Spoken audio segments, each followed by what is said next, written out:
2025 Chevrolet Celebrity Eurosport yangi avlodga mos ravishda qayta ishlangan dizayni, zamonaviy texnologik yechimlari va haydovchi qulayligini ustuvor qilgan platformasi bilan o'z segmentida diqqat markaziga tushmoqda.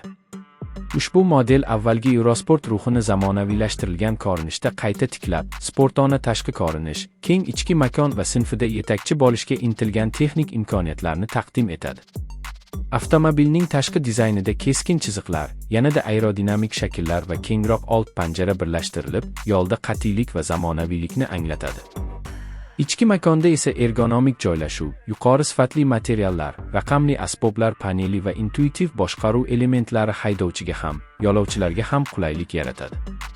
2025 Celebrity Eurosport yangi 2.5 litrli samarali benzin dvigateli yoki ixtiyoriy turbo variant bilan taqdim etiladi. Bu esa uning shahar ichida ham, trassada ham barqaror quvvat va iqtisodiy yonilgi sarfini ta'minlashini ko'rsatadi.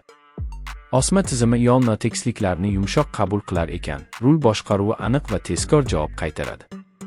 Bu model ayniqsa oilaviy foydalanish, uzoq masofali sayohatlar va kundalik haydov uchun mo'ljallangan bo'lib, undagi xavfsizlik tizimlari, avtomatik tormozlash, yo'lakdan chiqishni ogohlantirish, kor maydon nazorati va old to'qnashuvni aniqlash kabi funksiyalar haydovchining ishonchini oshiradi.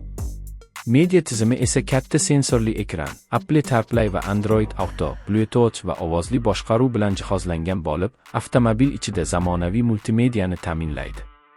Bagaj hajmi kengaytirilgan, orqa o'rindiqlar bukilganda esa yanada katta yukxona maydoni yaratiladi. Bu esa uni amaliy foydalanuvchilar uchun qulay tanlovga aylantiradi.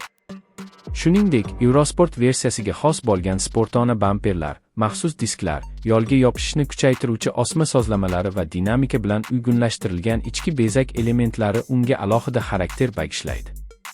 Bu avtomobil